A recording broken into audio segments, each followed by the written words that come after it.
we go. Good evening. My name is Hollis Judkins, and I am the chair of the Montclair Community Action Committee, one of the hosts of this event.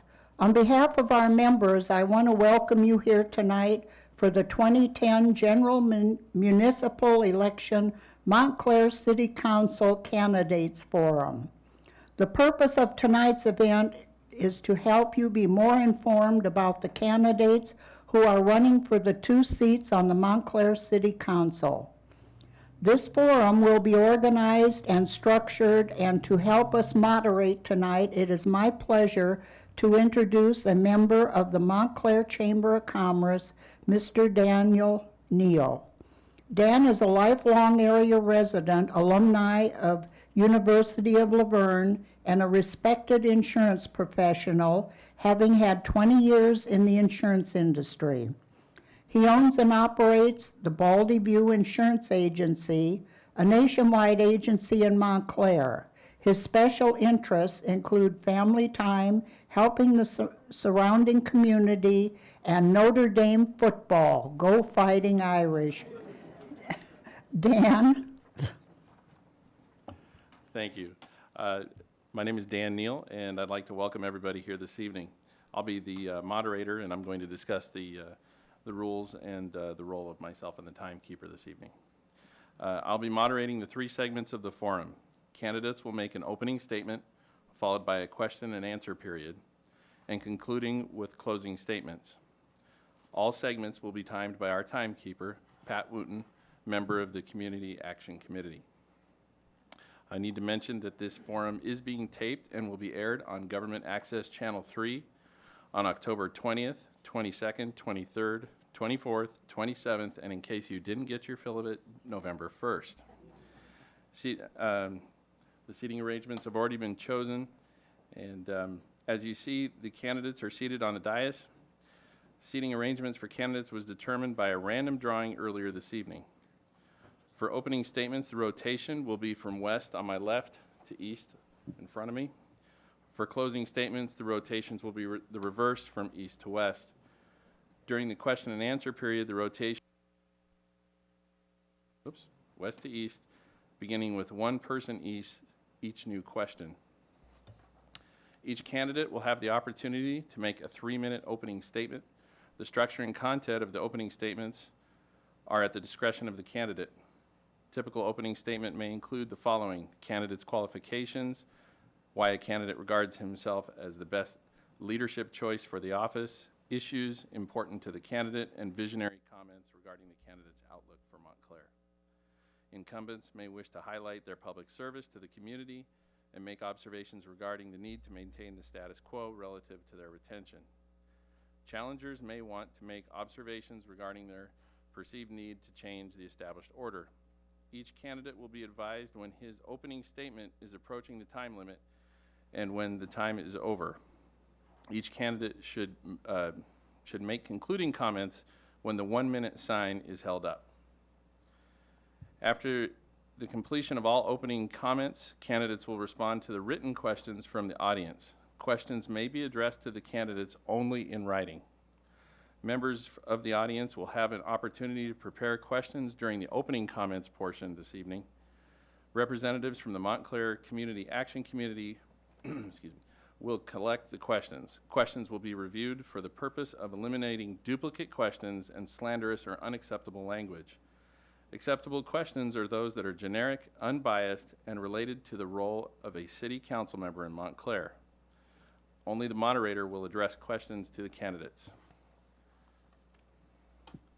I will present questions to the candidates in the following manner. Questions of general interest and concern will be presented to all candidates. Questions will be randomly selected and directed at specific candidates as they come in from the audience.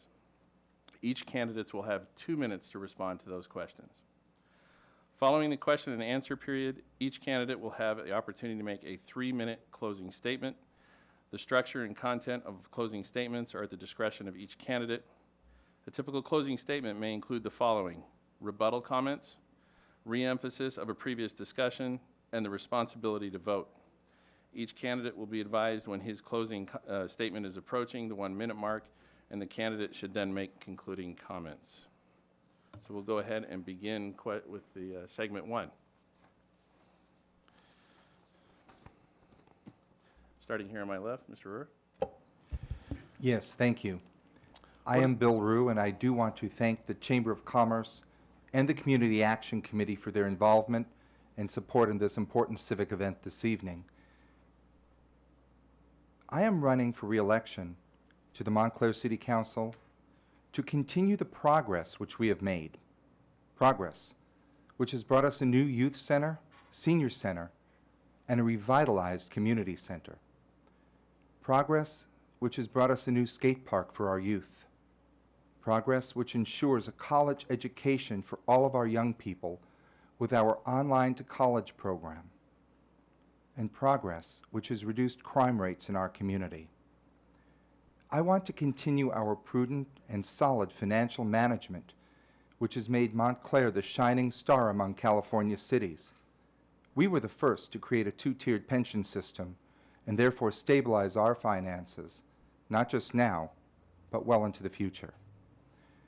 I want to continue our award-winning community collaborative and our Por La Vida programs, which work to empower our families and help them step up to a better life. These successes are simply a prologue to our future, a future which will see the Metro Gold Line completed through to our community, enabling our residents to expand their opportunities with not just education, with the 10 universities along that line, but job opportunities as well. We want to push forward to a future where we have new commercial opportunities and loft housing near the Montclair Transit Center, and a future which will see community-oriented policing made a reality. A future that is bright with improvements to our streetscape, sidewalks, landscaping, streets, and many facade improvements. During this campaign, I have walked all corners of this community and have heard about the need for jobs. I will work with labor, business, the public, and the private sector to find ways to bring in jobs which pay well, provide families with the opportunity to earn a decent living, jobs which will provide disposable income and allow our families to buy a home. In short, I pledge prudent financial decisions and effective planning to reduce costs, open and transparent communication with outreach to all groups, neighborhoods, not just special interests, seeking new sources of city revenue and opportunities for our families, police, fire, and paramedic services which keep our communities safe. These are the principles which have always guided my commitment to this community, and they will continue to do so in the future. Thank you.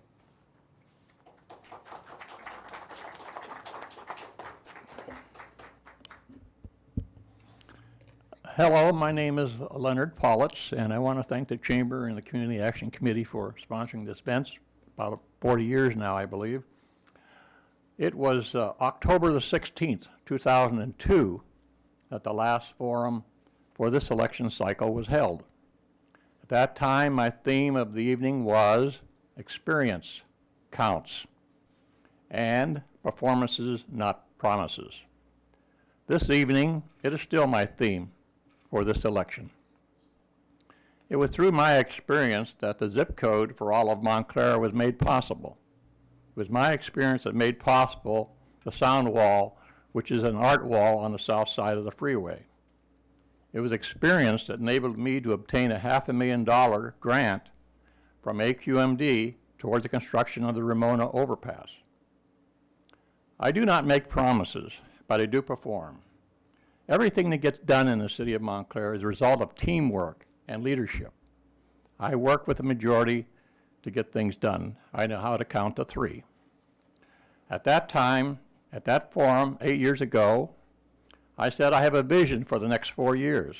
They were, 1, completion of the railroad overpass on Ramona and Monte Vista Avenues. Ramona is finished and work will start on Monte Vista soon. 2, repaving the medium islands landscaping on Mission Boulevard. This is nearly completed. 3, conversion of the community center into a senior center. We did one better. We have a new senior center about to open next week. 4, construction of a new police station. That was completed in 2008. 5, conversion of the present police facility into a youth center. That was opened in January of this year. 6, completion of a strategic and financial plan to guide us into the next decade. That we still have to work on. 7, completion of a joint redevelopment plan of Mission Boulevard with the county. That is completed. Annexation, number 8. Annexation of the county area in South Montclair where feasible. That is partially completed. And number 9, continued improvement of our single-family housing stock by grant programs and code enforcement activity. This is ongoing. Tonight, I'm going to add a few more to my vision statements. 1, improve our reserves for the next fiscal year. 2, produce another balanced budget. 3, complete the Monte Vista Overpass and Mission Boulevard improvements. 4, continued progress on pension reform. And 5, to start a community garden. With my teamwork experience and cooperation with our executive staff, I believe these previous visions were completed and these new ones will be achieved. I ask for your vote on November the Mr. Maldonado. Good evening, ladies and gentlemen, guests, friends, and citizens of Montclair. My name is Jose Maldonado, and I do thank the Chamber of Commerce and the Montclair Action Committee for this opportunity given to me. I love America, a country which gave me the opportunity to progress and develop from a farm worker, a campesino, a worker with a dream to pursue freedom, happiness, and gainful career as an electronic engineer, vocational instructor, and local businessman. I love my country. For 26 years, I, Maria, and 5 grown children, 14 grand, and 7 great-grandchildren have resided on the corner of Fana and Galena Streets in Montclair. I am endorsed by the Honorable Congressman Joe Baca, Russ Warner, Democratic candidate for the 26th Congressional District, San Bernardino County Democratic Central Committee, the Chicano Latino Inland Empire Caucus, the Honorable Paul Vincent Avila, trustee of the Ontario Montclair School District, various Democratic clubs of San Bernardino County, as well as Latino residents of Montclair. Furthermore, due to time constraints, I would apologize to those that I did not mention. Once elected, I will bring strong Christian values, a high degree of integrity and transparency in municipal government that I believe is absent at the present time. I propose improvements in parks and recreation by adding more soccer playing fields, designated doggy parks for our children and adults.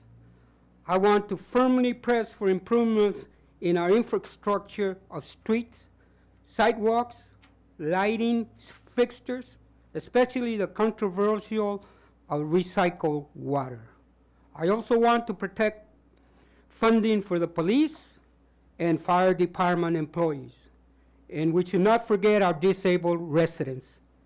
Thanks to everybody for the opportunity given to me tonight. God bless America and Montclair. Mr. Agrella. Good evening, concerned Montclair voters. My name is Chris Agrella, and I'm here tonight to convince you why you need to vote for me as your next city council member. Some think that this city is being run just fine, including our local newspaper. I beg to differ. Here's why. These incumbents opened up our new Taj Mahal police station. How much was overspent in its cosmetic design? Our new police chief told me, when I asked him if Montclair had gangs, he said, "Oh yes, we have lots of them."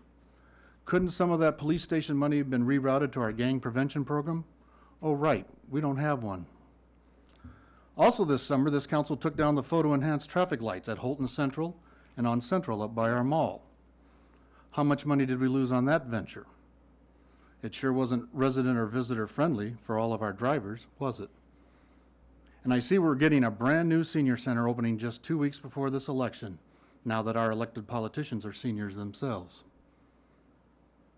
You've got to ask yourselves this question.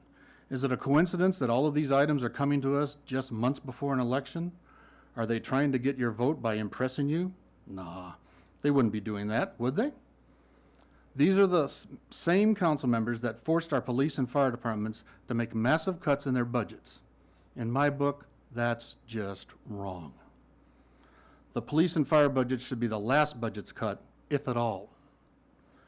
If these incumbents are running this town okay, why do they have to cut the most important city services in Montclair? We have all read or heard about what's happening with salaries in cities like Bell, but you have to go to our city website to find out ours, providing you have an internet-connected computer at your house. As your city council member, I will have those salaries posted on all the doors to this city hall, the senior center, and the library. See if the present city council will do that before this election. As your new city council member, I will expose any and all perks this city has kept under wraps, and then I will eliminate them. So our police and fire departments won't be asked to cut more while these status quo perks remain. They need those funds to protect and serve all of our residents in Montclair. So I'd appreciate your support and vote for me in this upcoming election. Thank you.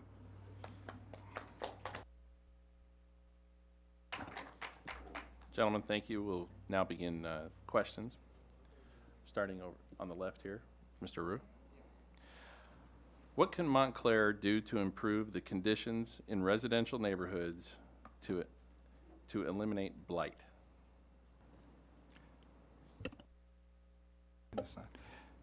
The question is, what can Montclair do to residential neighborhoods to improve and remove blight conditions?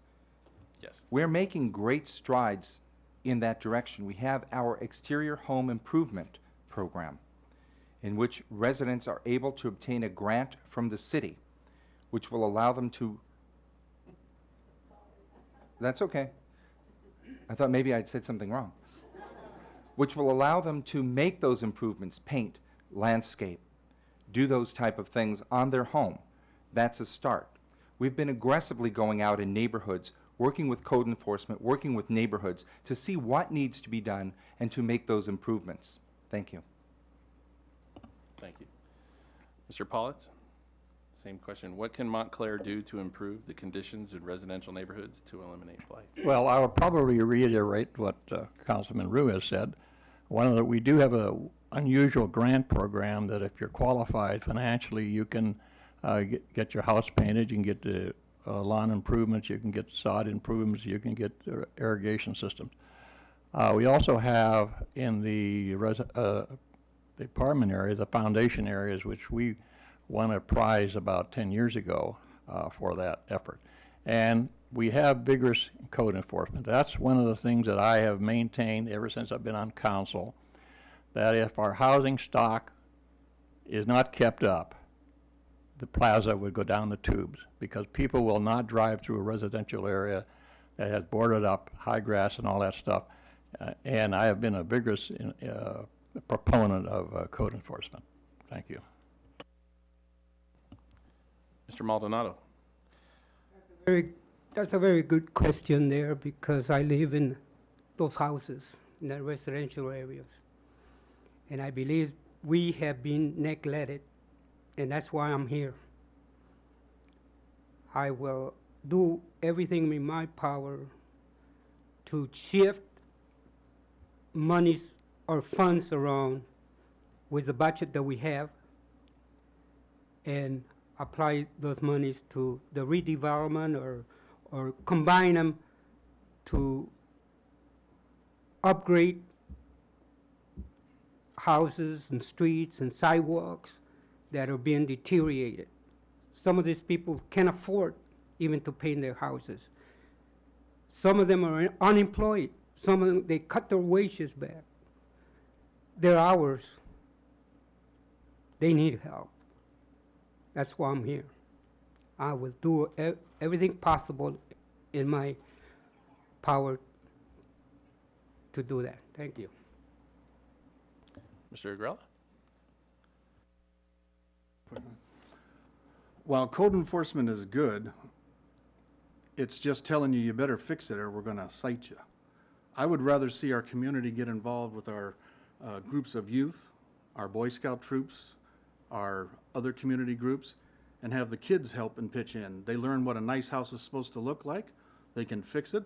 I was a union carpenter, but I went through the apprenticeship program. I'd go to our trade unions and say, hey, let's have some apprenticeship programs come out here and fix the painting, fix the walls, fix everything. Get the trade unions involved. I learned a great deal when I was in my apprenticeship training. I don't see why we couldn't get some program like that started with the unions and get the apprentices in there. They get the experience, people get the benefit. I'm tired of code enforcement just ramming it down their throats, regardless of what their problem is, rather than trying to get a group that'll help them. Get our churches involved. Surely we could have the people of the neighborhoods help, rather than have the city tell us, you got to fix it or else. Again, I don't think code enforcement should be so strict that it actually causes even more problems for our residents here. We need to get the residents help, and I think I can do that by getting those youth groups, those organizations in there to help them, and at no cost to the residents. All right, our next question will be directed, we'll keep moving up one candidate each question. So, Mr. Politz, do you believe the California government is or is not doing a good job serving the people of Montclair? Well, we have a federal system where we have federal government, state government, and city government, and they pretty much are separate from each other. We have our own governing laws with ordinances. They have state statutes. I can't think of anything at the moment that there's a relationship between California that they haven't done to the. What they have done is taken money away from the cities and the redevelopment agencies and property taxes and sales taxes. There's a proposition on a ballot right now, Proposition 22, which I advocate yes on, which would prohibit in the future the state government taking those monies. Other than that, I don't know what other explanation you'd want. Mr. Maldonado, Question, please. do you believe the California government is or is not doing a good job serving the people of Montclair? Well, like Mr. Pollard said, the federal government and the state government, it's a different entity there than the municipal government. So I believe they're taking too much money from our wallet. I think it should be stopped. And this budget that they have, they're going to take more money, and it's going to create more problems. They're taking money from the prisons. $1.2 billion. That's a lot. We're going to need more police personnel. You know, it just goes on and on. I think they should be stopped somehow with this proposition that is on the ballot now. I think that will help. Thank you. Mr. Agrella. The question once. Sure. Do you believe the California government is or is not doing a good job serving the people of Montclair? Well, that's a simple one. No, they're not doing a good job. They continually raid our local government. But that's where you folks out there can make a change. Find out. Ask the candidates that are running for your state assembly and state senator, what are you doing? Look up their voting records. It's all there. If you can get to an internet, you can find out what they did and what they voted. Then if they were part of the problem, vote them out this. Mr. Agrella. The question once. Sure. Do you believe the California government is or is not doing a good job serving the people of Montclair? Well, that's a simple one. No, they're not doing a good job. They continually raid our local government. But that's where you folks out there can make a change. Find out. Ask the candidates that are running for your state assembly and state senator, what are you doing? Look up their voting records. It's all there. If you can get to an internet, you can find out what they did and what they voted. Then if they were part of the problem, vote them out this November and get someone in there that will fix it. They're causing the problems for us here. Now, Norma Torres is our representative, And I don't really know her voting record right here on the spot. But I do know it took them forever to get the budget passed, costing us millions and millions of dollars. Had that legislature passed that budget on time, all the money that we're talking about, $40 million a day every time it didn't get passed, wouldn't even be an issue. So you got to vote for the right people in your state assembly, because no, right now they're not doing the right job and they're not representing Montclair. Thank you. Mr. Ruhr? Yes, thank you. The question is on the state of California and whether they are serving this community correctly. It can be much more complicated than one would initially look at. We can see over the years where we have gotten service as far as funding for the Alameda Quarter East, the overpasses that will help this community alleviate traffic congestion, the Safe Sidewalks for School program.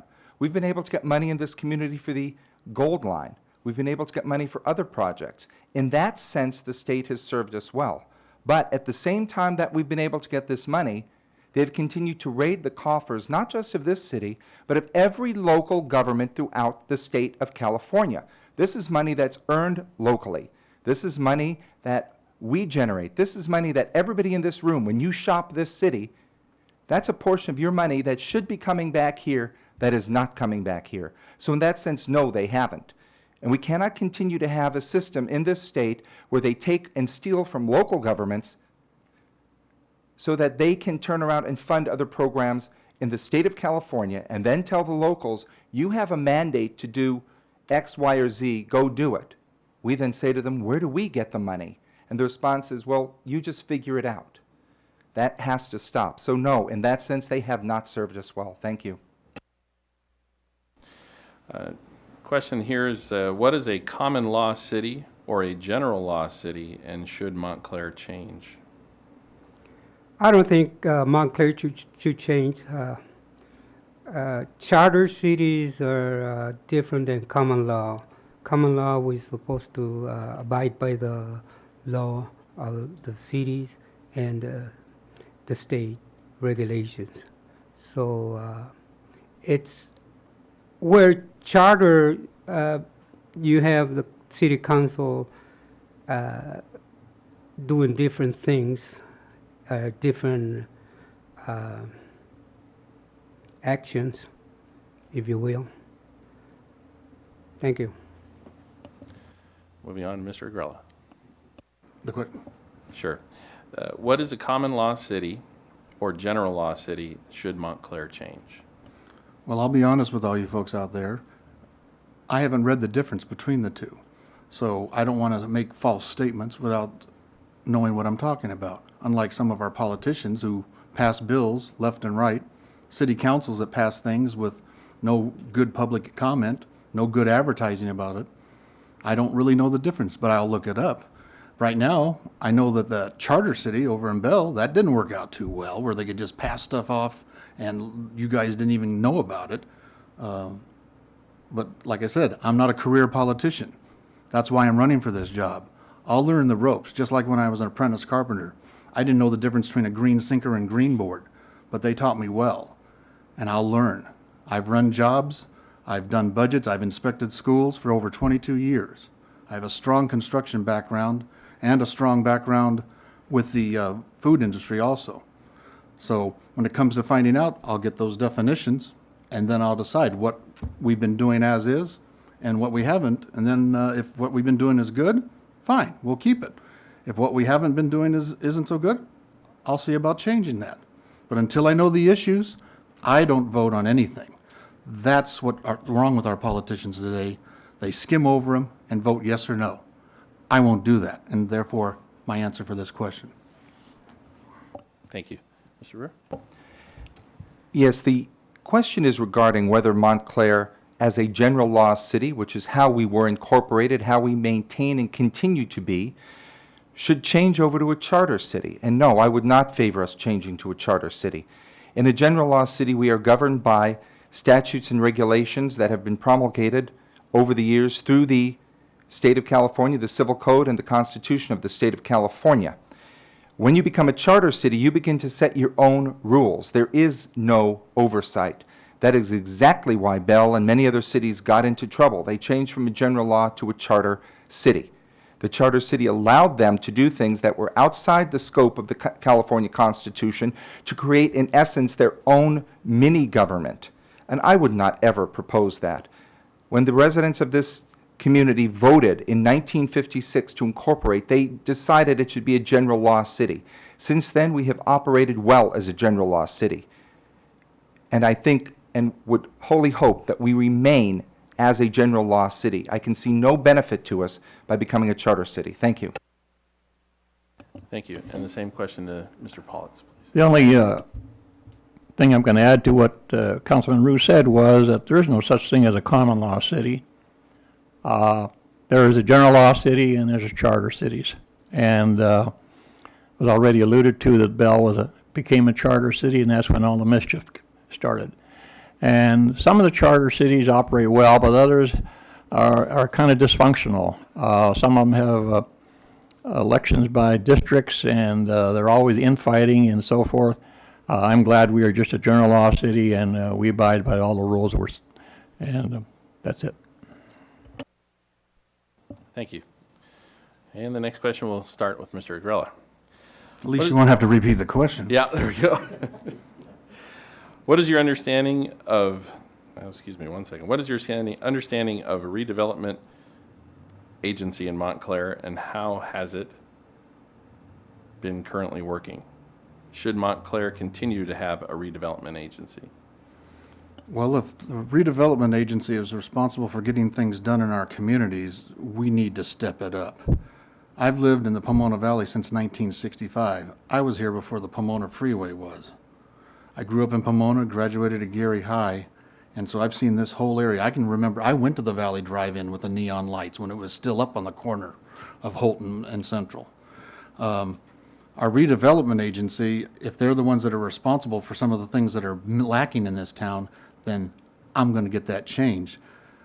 I've been lived in the current position where I am for 10 years, and below the tracks, the south side of town just doesn't get any respect. They put the biggest, newest, highest taxed houses down there, and 10 years that I've been here, we still don't have a major grocery store chain. No Vons, no Stater Brothers, nothing. If that's the redevelopment agency's territory, then they've failed.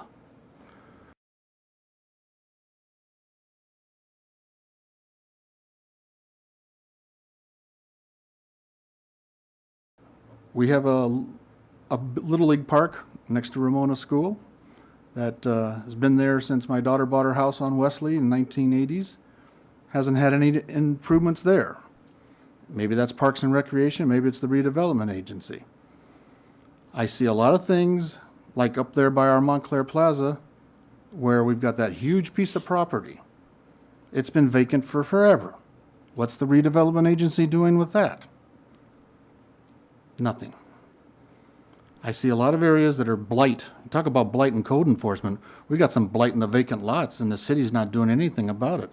We need to bring some manufacturing, some good jobs in here, and make Montclair one of the spotlights in the Inland Empire. So if that's the redevelopment agency's track record right now, no, I don't think it's been doing very good. That's why I want to get some things done in this town, and if the redevelopment agency isn't doing it, I'll make them listen up, and we'll get it done. To you, Mr. Rue. Thank you. First of all, redevelopment agencies are prohibited by law from dealing with vacant land in the sense that we're talking about. Years ago, cities used to declare vacant land as blight, as a way to use redevelopment agency money. That was done away with. That can't be done anymore. That's why if there is a piece of vacant land, we can't declare it blighted.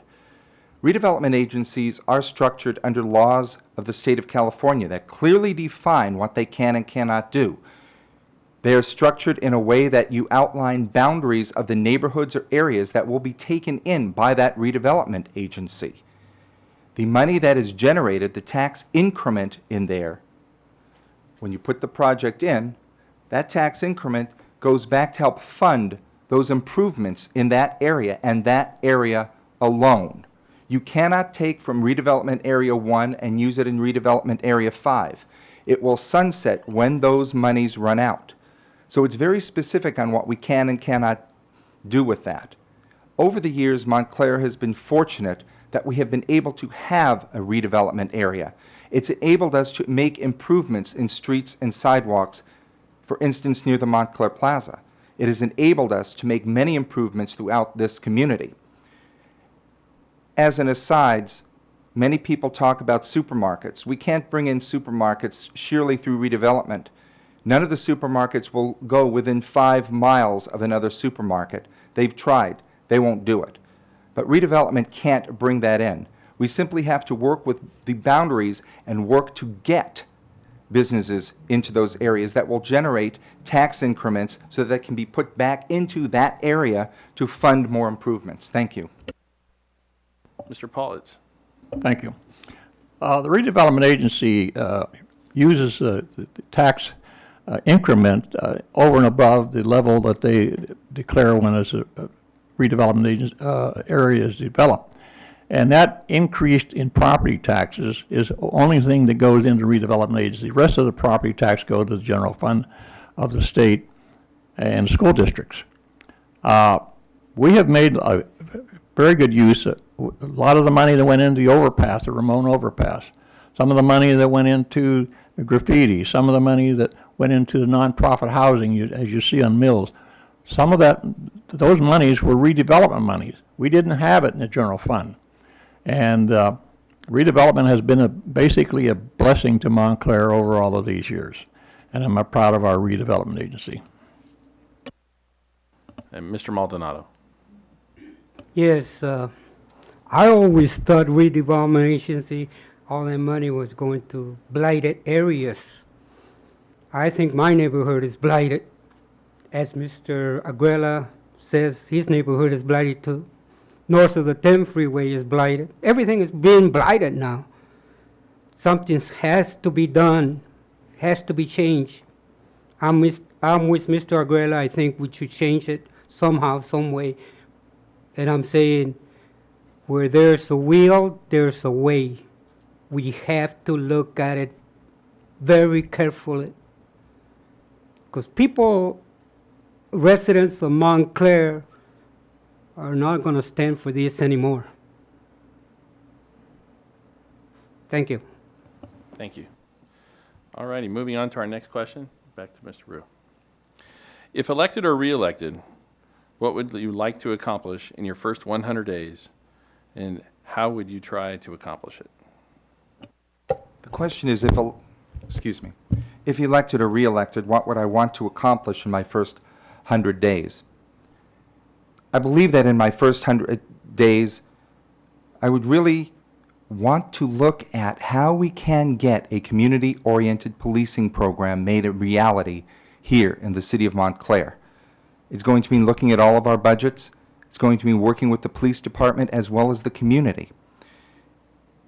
It may not happen overnight, but I'd like to see what we can do to move in that direction. It's very important to this community, because that means these are the policemen who will be in the neighborhoods, working with the residents. And I think we can accomplish something like that. But it means everybody has to work together. We're in tough budget times, and I don't want to see us turn around and harm someone else to get something else we may wish. So it's looking at that budget and seeing how do we make community-oriented policing a reality. Thank you. And Mr. Paulitz? Thank you.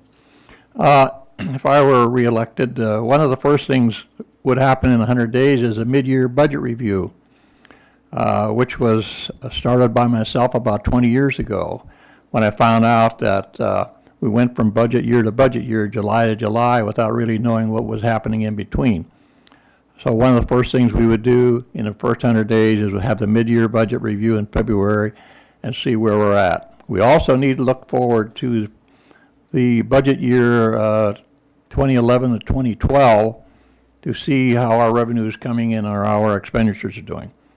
I also would gather a group together of committed people, see about a community garden. I've been approached by the Monte Vista Water District that they have some land and they could maybe bring the water in, and I would bring in all the stakeholders together, have a meeting as I have several times in the past. I've had task forces in the past that was successful, for instance, in rerouting our scheduling for our street sweeping to coincide with our trash collection, and that was one example.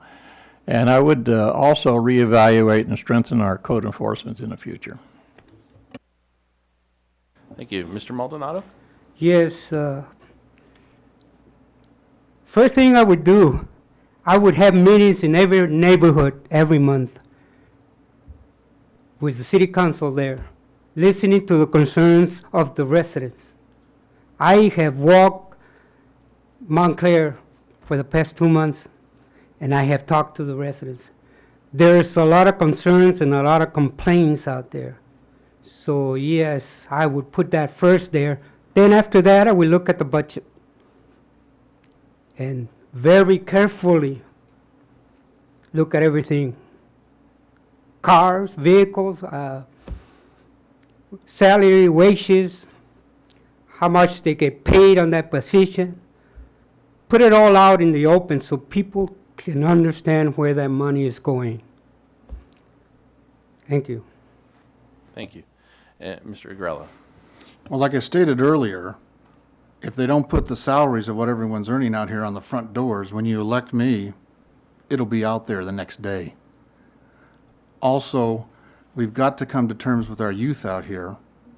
Our youth has been forgotten way too long. I went into the basketball gym and asked the guy in there if they had some basketball team leagues or anything like church leagues against each other or anything like that, and he said, just can't get any support. Also the perks. I told you, if there's perks out there, if we have a city manager making $150,000 and he's getting a car allowance and something else and all that, the perk's gone with me. I can make my own car payment $150,000 a year. The city doesn't need to pay it. There's a lot of things that you can do in 100 days. I'll tell you what, I've been to some of these council meetings, and they're about as friendly as nothing when it comes to public comment coming back in. They cut it off real quick. You can fill out the cards and everything, but I want to see a more open. Forget the Robert rules stuff. If you've got something you want to speak, so the meeting takes a little bit longer. You get the input. Maybe they don't know the Robert rules. I don't see why our city council meetings have to be so strict and rigid that the people can't speak when they want to, even if it's out of order. Like I said, Robert rules weren't made for the community, only the people on, up here at the tables that want to squelch your comments. 100 days, huh? I definitely would like to see what I complained about at the last city council meetings. I told them about a stop sign running hazard over at the intersections of Howard and Grand on Ramona. I said, you know, we can do more. I said, we can put in a 4-foot sign. We only have a 3-foot sign there. The head of the city works didn't even know they made a 4-foot sign. One of our council members.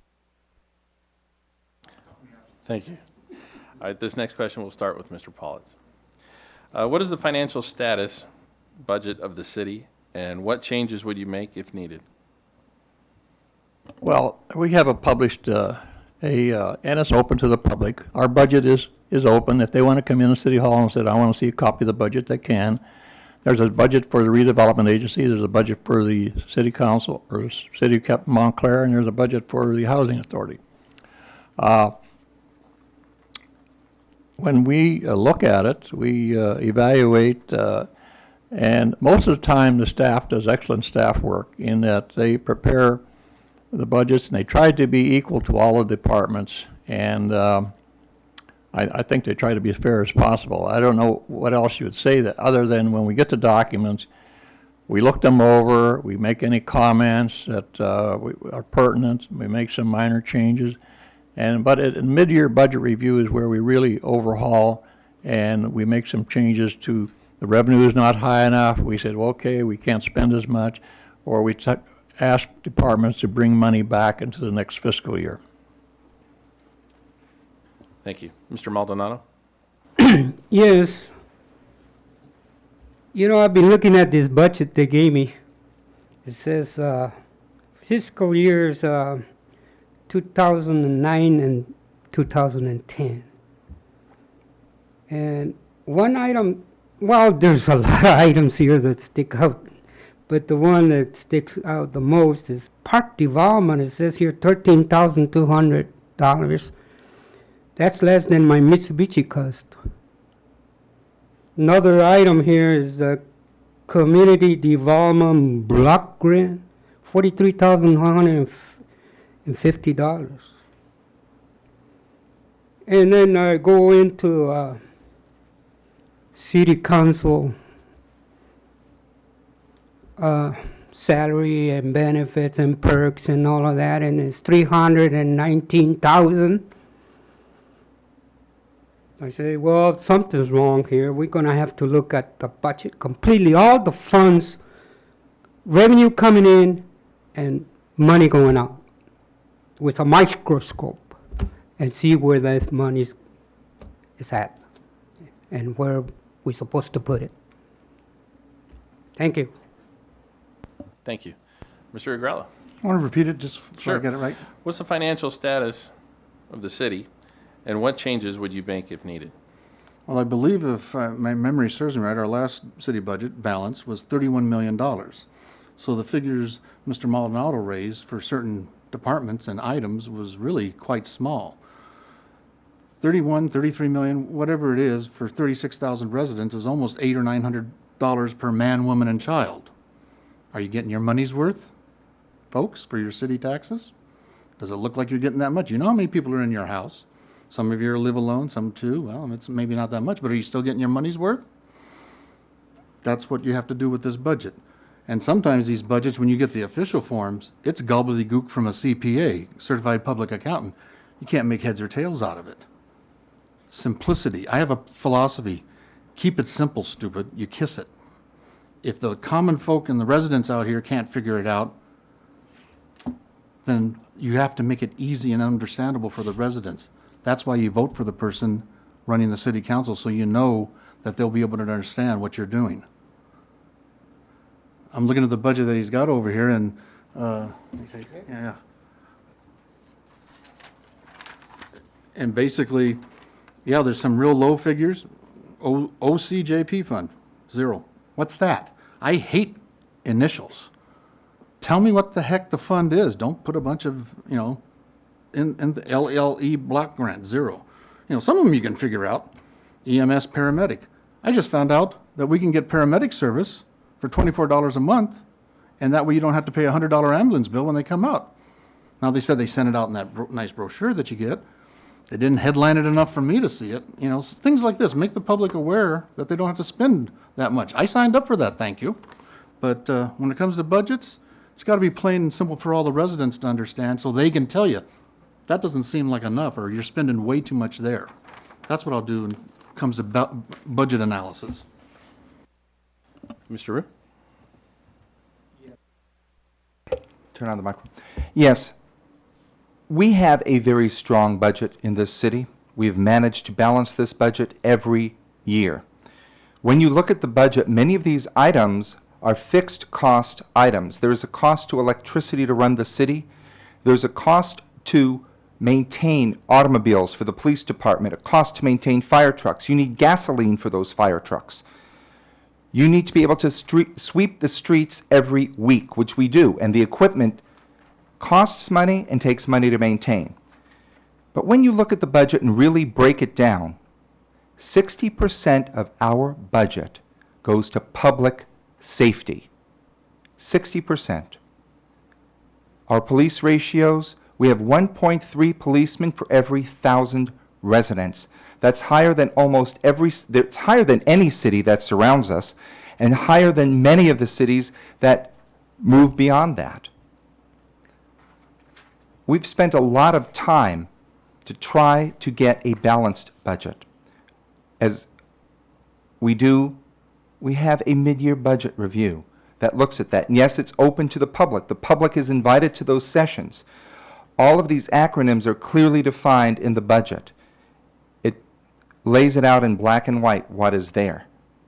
Our salaries have always been available. I was a junior in high school in a civics class and had to get salaries for the workers in the city of Montclair, and I walked into the city clerk's office on my way home from Montclair High School, and I was able to get a sheet of paper that listed them. In those days, that's how they did it. Today we have computers and other means. We've had a sound financial planning in this city. And by looking at our budget and understanding the future, we were able to reduce pension costs, which have been very, very high. We cared enough to do that. We cared enough to work with everybody in the city. I'm going to go on to some individual questions. First one will be for Mr. Maldonado. Please elaborate on any plans or special talents that you plan to bring to the City Council that are different from what is already being done by members of the current City Council. Okay, I can't talk for them because I voted for them before, but I don't know personally. I don't know them. So, what I can bring to the City Council here is my experience, my life experience, which is since I was young, I started out as a farm worker. Gradually, I upgraded myself to electronics engineering. And so to me, that was hard work. I would bring hard work. Electronic engineering, what I done in my lifetime there, it's been hematology. I've been involved in hematology, graphics, computer systems, automated, mechanical, hydraulics. I think I got a lot of life experience. I've been married 48 years, raised a beautiful family. So that by itself, to me, it counts a lot. Budgets, myself, we have a budget. And we just look at the money coming in and going out. Now, I love steaks. Recently, I haven't ate any steaks, because of the recession. So they say, tighten your belt, tighten your belt. And I don't got no more belt to tighten. So, this is one of the things that brought me up here too, America's great. So I believe my talents, numbers and figures. Thank you. And we're going to move over to Mr. Agrella. In your pamphlet summary, you made statements, pardon me, I'm trying to read this here, alleging to malfeasance on the part of the city of Montclair concerning transparency. You did not put forth any evidence to back up your charges. Please elaborate now. Well, I'll give you one good one. When I first went to look for the city council meeting on the calendar on the website, I went to the city council page tab. I looked on it and clicked on where I thought the date was, and it said something about the redevelopment commission or something, blah, blah, blah, blah, blah, blah, blah. Didn't say city council meeting. It was the city council meeting, but they didn't word it that way. More gobbledygook from the politicians. So I called up the IT and said, why don't you change it so that people, when they look at this calendar, it says city council meeting tonight instead of blah, blah, blah, blah, blah, blah, blah. That's one of the things they weren't transparent on. Like I said, if you can't even get the city council meeting in plain English on the calendar so everyone can just tab it, and I knew Labor Day was coming up, and I went to the Tuesday and it wasn't even listed. Again, I said, what happened? Oh, we just haven't gotten around to it.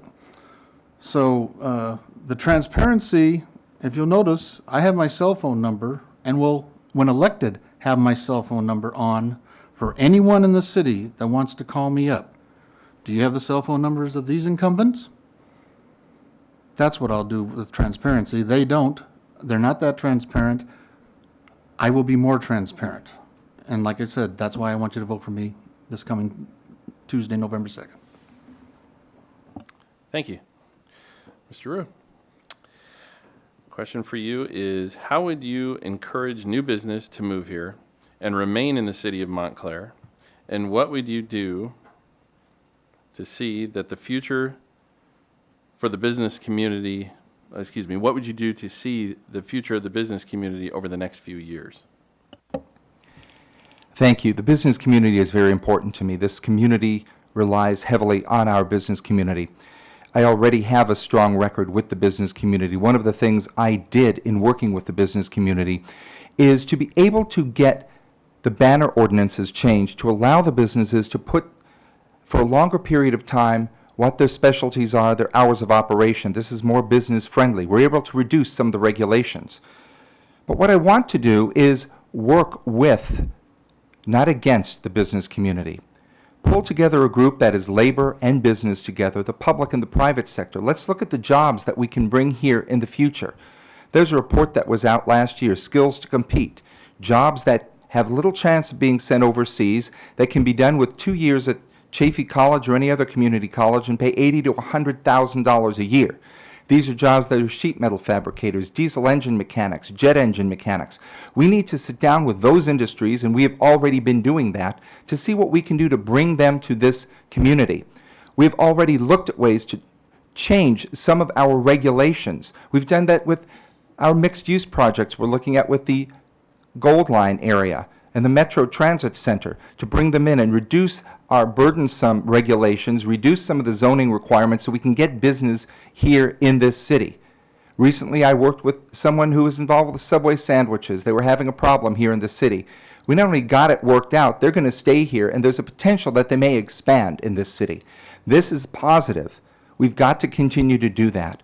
But we work together. We don't work against each other. It takes everybody, labor, business, public sector, private sector, actively engaged in retaining jobs and reaching out to those new industries out there and telling them the good things about Montclair. With our transit corridors, with the 10, the 60, the 210, the Gold Line, the Metrolink. We have Holt Boulevard, Mission Boulevard. Thank you very much. Mr. Politz, the question to you is, as a council member, what community programs would you like to add and/or enhance with the city of Montclair, and how would you propose they are funded? Well, I think we have to expand our youth program. I understand there's a charge, I don't know what it's, $40 a year or something. I think we could do more to get more of the youth into the youth center. We have a very good senior program, lunch program, and I have enjoyed that the last 10 years going there myself. One of the things that I want to do is, I mentioned earlier, the community garden. There's a possibility of getting the land from Monte Vista Water District and having them bring the water in. That's one of my next projects to work on. That's what I would work on next. Thank you. I've got, excuse me, general questions again. We'll start with Mr. Maldonado. What ideas do you have to generate revenue in a down economy? Well, one of the ideas that comes to mind right now is generating jobs here in Montclair. I propose that any city contract, any company coming into the city to do work, construction work or anything else, in their contracts, there should be a requirement of at least 75% of the labor power should be from Montclair. That will bring down unemployment here in Montclair. The money will stay here. You can generate more taxes. Another thing, I was just thinking, the mall, I don't know if they got a restriction on this or I don't know what, but my idea in the mall, I mean, you know, we could put a mariachi band, a roaming mariachi band. A lot of people like mariachis. They can come and enjoy the music and buy and buy and buy. Thank you. Mr. Agrella? Well, to raise revenue, you got to have something for the people to spend their money on. And I can't remember how long it's been since we've had the Broadway opened up in the Montclair Plaza. I see other places getting stores, Forever 21 and all these other businesses in there. If we're so business friendly, how come this council hasn't been able to pull that off? I mean, it's been vacant for a long time. What's the restriction there? You get a business in there, it generates money. Again, I bring back the grocery store issue. Regardless of why it isn't built, it's still not there. You put a grocery store down there in the south end of town, and you're going to get revenue that the city will partake on. Simple things like that. We have, I believe, one car wash in the town. I mean, the regular type full service. Maybe we could get another car wash. Some businesses, sit down and find out what businesses we lack or what other cities have. Pull some of those businesses here. But in order to raise revenue, you got to have something that the businesses want to come here for. So that's what I would look for, is things that bring in revenue. Let's get that empty shell of a Broadway building inhabited by something. Let's get that grocery store down there on Mission, a big grocery store. You know how much grocery stores make a day when they're fully stocked and people are coming in to buy? That's a lot of revenue that the city's missing. Promote some of the businesses that we have. I particularly, I don't do any bowling, but we had a Little League when I was a board director on Little League for 3 years. And if you can put up with Little League, city council's a piece of cake. We got a bowl-a-thon at the bowling alley there, and that raised money for both the Little League and the city and the bowling alley. So there's all sorts of things. You just got to get some fresh blood on this city council to start thinking outside of the box and making it better. Thank you. Mr. Rue?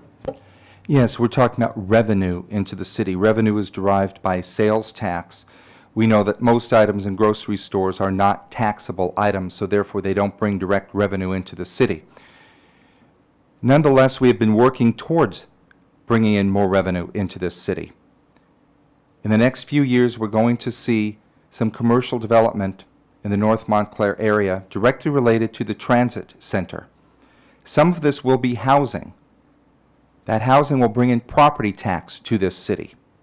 But with that housing will be mixed use, commercial and office space. That commercial space will be filled with retail. That retail will generate sales tax from people not only who live in that development, but those people who use the Gold Line and the Metrolink to and from work, and also those who choose to use that for shopping experiences. We've been working closely with General Growth Properties on the former Broadway building. As you know, General Growth Properties, up until quite recently, was in bankruptcy. That bankruptcy sapped the ability of General Growth to do anything with the mall. We were very fortunate to get a Nordstrom, which was completely redone, H&M, Coach, and Swarovski Crystal. We are closely working with the owners of the mall, General Growth, to see what we can get there. They had plans for that building, but their bankruptcy hurt this city.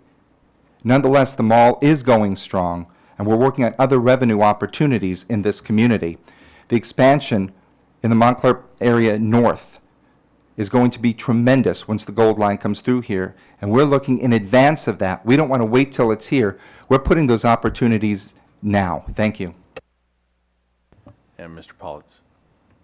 I think Councilman Rue covered most of the territory I was going to talk about, but we do have the Buy Montclair program, which we try to encourage as much as possible everybody to buy in Montclair. We also, our staff attending the shopping center, we belong to the Shopping Center Association, and we send our staff members to try to fill up some of the empty buildings. As reiterated by Councilman Rue, General Growth Properties, I believe Bill is still in bankruptcy. They haven't quite got out yet, but they had plans for that building. And the other source of revenue is property taxes. If we keep our housing structure up, we keep our single-family homes looking well, that there will be appraised property, and when they sell, the property tax goes up. I think in the future, that's just one of the things we have to do. Thank you. And we're going to move to Mr. Agrella now. First question.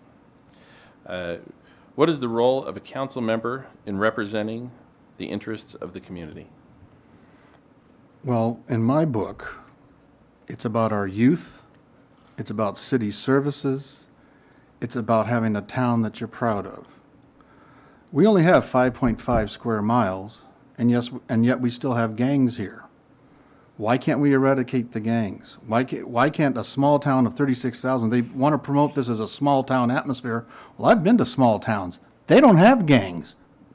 They get rid of them, or they don't let them in to begin with. So that's what a city council member should do. If you're a small town and you've got a few small areas, you figure out a way to make the gangs leave. Sure, the bigger the city, Pomona, I grew up in Pomona, graduate of Gary High. Yeah, the bigger the town, it's harder to do. This town isn't that big, folks. It's only 5.5 square miles. I was approached by some police officers that said there's grants out there and programs out there that could help the police department get more grant and money to fund the fight against gangs. And for some reason, it hasn't been done. Our youth movement here, like I said, I was on the Little League Board of Ontario Western. 3 years, I was the buyer, a budget, 8 major league teams, 6 minor league teams. When I was the buyer, I found out that the good old boys syndrome was in effect. I said, where do we get our stuff at? Oh, we just buy from chicks. Well, who else? Because I was a contractor. I had to get bids and takeoffs. They said, oh, we just buy from chicks. You don't get any competitive bids? So I'll take that budget and I'll look down there and see where we got the waste. That's what I think a councilman should do. Cut the waste, cut the perks, get rid of the gangs, vote for me. Mr. Rue? The role of a council member is sometimes multifaceted. I believe our role is to represent the residents and the businesses of this community as best we're able to try as best we're able to get their wishes, their desires, and their needs brought forward and find solutions. The role is to find a way to keep the streets clean, keep our police department funded, make sure there's a fireman there when you need one, make sure that there's a paramedic who's there when a loved one needs one. It's making sure that we can turn around and, at the end of the day, look at our community. Have we done our best for every resident where it is possible? The other role of the council member is sitting as a board of directors. We actually manage the city with our team of professional staff. We help oversee the budget. We have to look at that budget. We have to see where we can cut and where we need to expand. If you want expanded programs, then you need to turn around and see where you have to cut somewhere else. But I've always brought to government the belief of do no harm. That's not effective for anybody. In this community, I have continued my career on this council to walk neighborhoods and talk to people, and I've brought ideas forward that I've heard from residents in this community. Some of them are out in this audience tonight, and I brought their dreams, or their hopes, or their desires to this council. But we need to be both manager, administrator, and representative of the people, and our job at the end of the day is to make sure that the city runs. Thank you. Thank you. Mr. Politz? Yes, thank you. Basically, the role of a council person is to represent all the residents of the city, as was already reiterated, and also to treat all the employees of the city equally, as much as possible. I want to iterate, the charge has been made, not the charge, but I am a common resident of this community. When I went on this council, I was just a common citizen, and I still am. I don't consider myself a politician. If I were, I would be speaking better than I do, I would be organized better, I would be getting around more, and so forth. But the other thing that the role of a councilman is to work as a team. You have to learn to count to 3.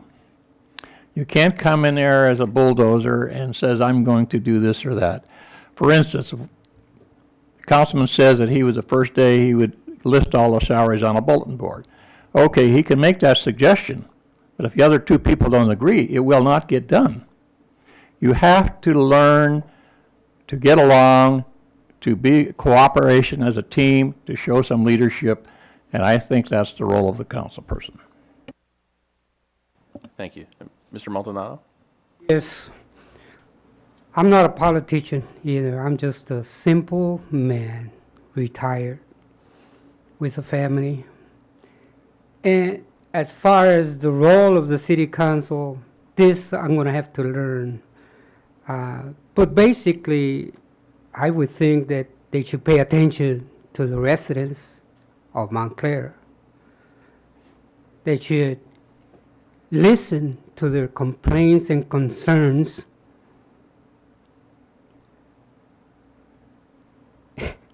I mean, I could say a lot of things, but I have talked to a lot of people too. But we have to look at the budget back there. We have to see where all that money is going to. And I think the city council controls the budget, right?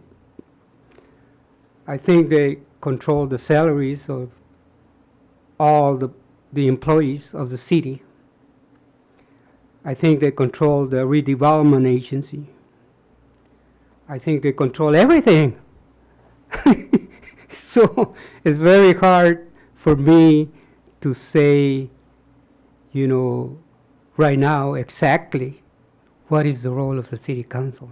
But I agree with both individuals here, because they've been sitting here for years and years, so they should know. But I think they're missing something. They're not listening to the residents, to the voters, to the citizens, to the youth. We need soccer fields. We need softball fields for the girls, the youngsters. A lot of people don't like to skate.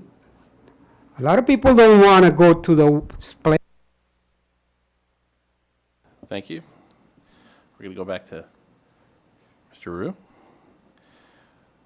And this is a question again for all the candidates. So, what is your involvement in Montclair? What organizations have you been involved in or volunteer for? And what elected offices have you held? As far as elected offices I have held, I was a member of the Monte Vista Water District from 1990 until 1998 when I was elected to the Montclair City Council. As far as organizations involved in this community, I've been involved in many organizations that are actively involved in this community. For example, I currently sit as a member of the Board of Directors for Foothill Family Shelter. With that, we help serve families in this community that are homeless and who need food. We help, in coordination with the city, we operate 2 transitional shelters in this community that help those residents who are in need. I sit as an active member of the Community Action Partnership of San Bernardino County, a nonprofit board that covers every inch of this county. As such, we work with low-income residents throughout the area with everything from their need for food, where we have temporary food vouchers, to temporary hotel vouchers, to work experience programs. We even have a weatherization program that allows senior citizens to get their home weatherized so that they're not dealing with the heat in the summer or too much cold in the winter. I've been involved with the Assistance League of the Foothill Communities, which actively works with our community collaborative in giving backpacks so students who are home on the weekend still have a lunch and a meal to eat. My activity in this community has been based with the working class and the low-income families and our seniors and our youth who so desperately need help. That's what I've devoted my life to in this community. Thank you. Thank you. Mr. Politz. Thank you. In my younger days, I was involved in the Boy Scouts and Girl Scouts and Our Lady of Lourdes School, PTG. And I'm a member now of the Knights of Columbus of Our Lady of Lourdes. I also, for a time, was the Montclair representative on Sandbag Board and the Omnitrans Board. And for 12 years, I was on the Air Quality Management District Board. And I have always felt that I was very involved in this community, and like my competitors here, I have walked the streets. I kind of know it like the back of my hand. I just finished walking 2 mobile home parks the other day, and I still enjoy meeting people and understanding their concerns, and from them I bring back ideas from those visits, from those walks to the City Council. Thank you. Mr. Maldonado? Yes, I've been involved in Little League, been involved in adult softball, travel ball, softball. I've been involved in T-ball. I've been very involved with my family. All these years I worked from sun up to sundown, but I still found time to work with the little kids, with the youngsters. As far as having served on boards and political things, I never did that. I was too busy with raising my family.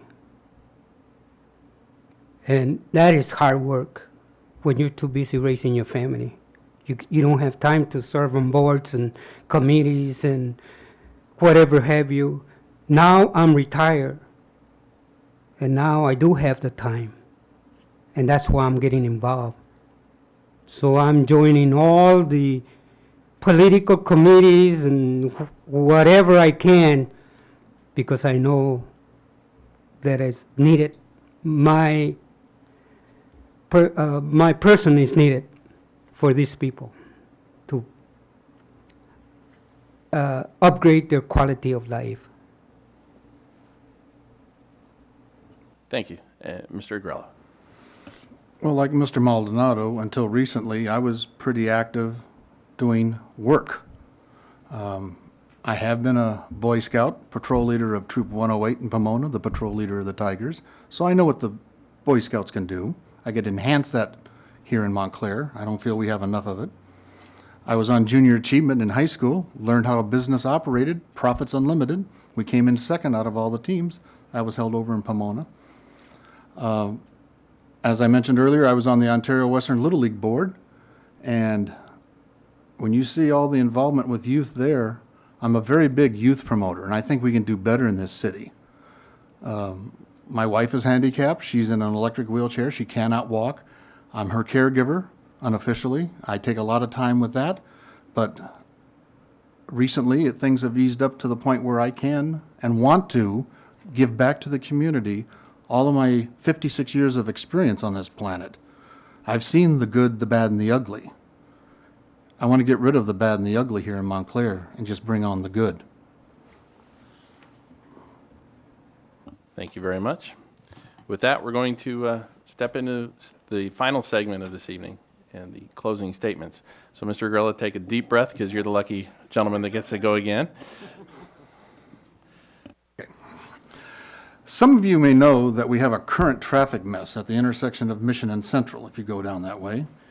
Again, you can thank our current city fathers for this smooth construction operation also. This is due in part to our current council approving a project that includes new, fancy concrete sidewalks connecting these corners built right into the road. Not only is the foot traffic minimal at this intersection, but it's a big waste of city tax dollars, and it wasn't needed. The city has spent hundreds of thousands of dollars for the Mission project, and for what? A road to nowhere. We still have no major grocery store, and now I've kind of found out, according to one of our councilmen here, there's no revenue in it. Well, I don't know about you guys, but when I go to the grocery store, not everything's taxed. You buy the detergent, the brooms, and all that stuff. There's a percentage in there. And how about the employment for those people that are working there and all the jobs it would create? But I guess there's not enough revenue in that, so that's why it's been put on the burner. Now I know. Now you know. We still have no grocery store, like I said, a Vons or a Stater Brothers down here for both the older residents and all the new higher taxed homes that they built down here. Big 2-story homes with, like he said, lots of tax revenue. But I don't feel the South Side's getting it. This current council's had decades to make improvements in this city, especially on the South Side, but to no avail. We have that Little League field that I mentioned earlier on Park. No lights. We have our league official, like I told you, $70,000. I mentioned some of this earlier, so I have to paraphrase some of this. $70,000 so our youth can play at night down there. With all those new houses and everything that's been built down there was nothing down there when I moved in 10 years ago. Now there's all full of houses, but the park's still not improved. I can't even get this council to improve and change the 6 stop signs on Ramona at the dangerous intersections at Howard and Grand because we haven't had enough accidents yet per city policy to consider it a problem. That's why I'm tired of the biggest and newest homes here being taxed and having nothing to show for it. When you elect me as your next council member, I will get this grocery store, the lights, and the stop signs fixed. So our police cars don't have to sit there and babysit the intersection. They can go out and patrol. You have two votes for your city council members this November.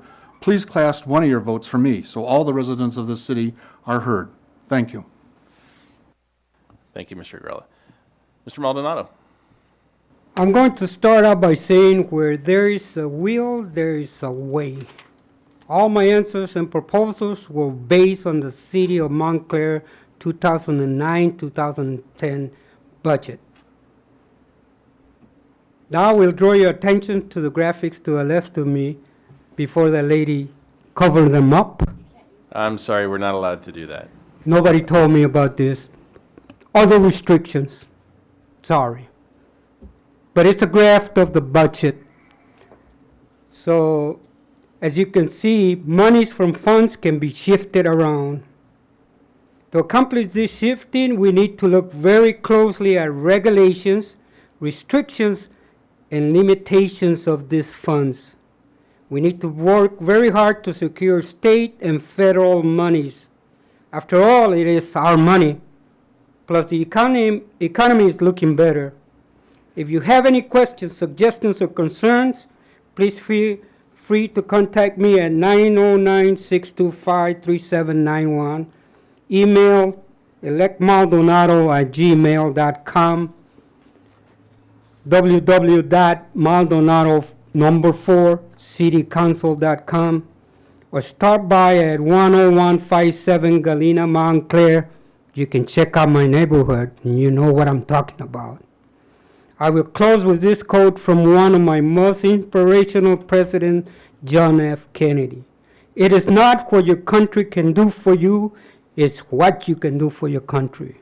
God bless all. Thank you, Mr. Maldonado. Mr. Politz. Thank you.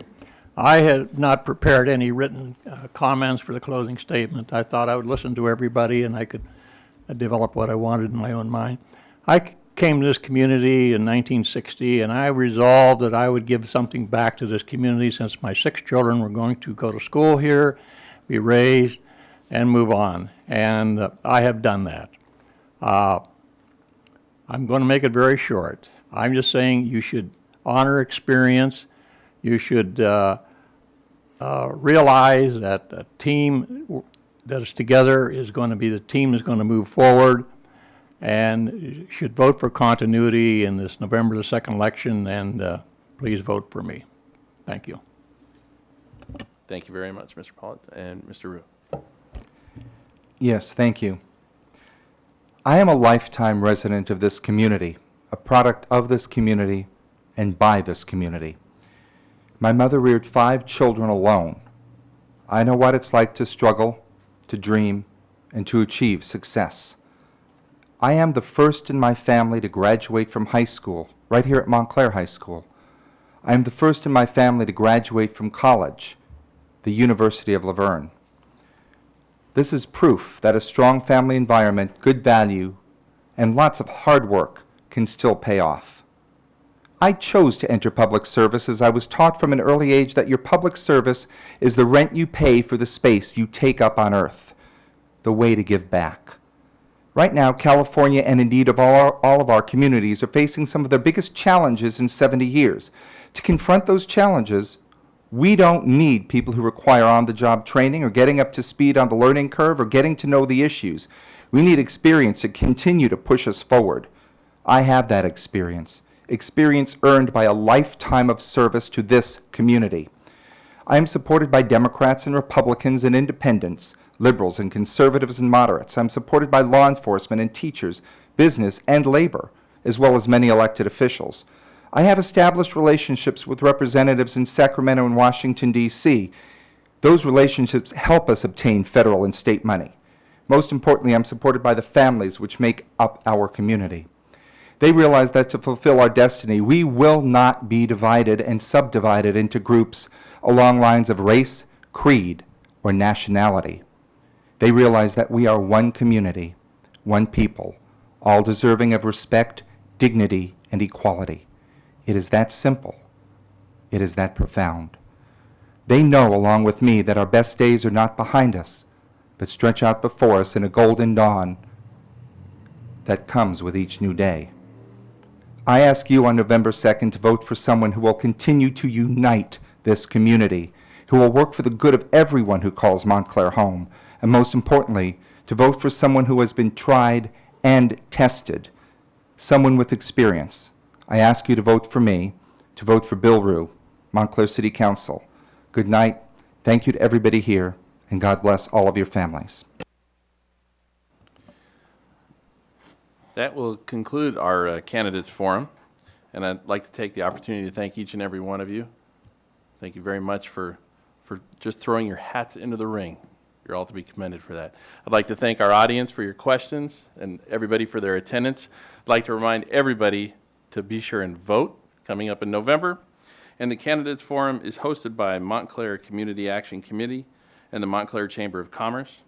And the refreshments for the forum were provided courtesy of Montclair, Ontario Junior Women's Club. Thank you very much, and good night.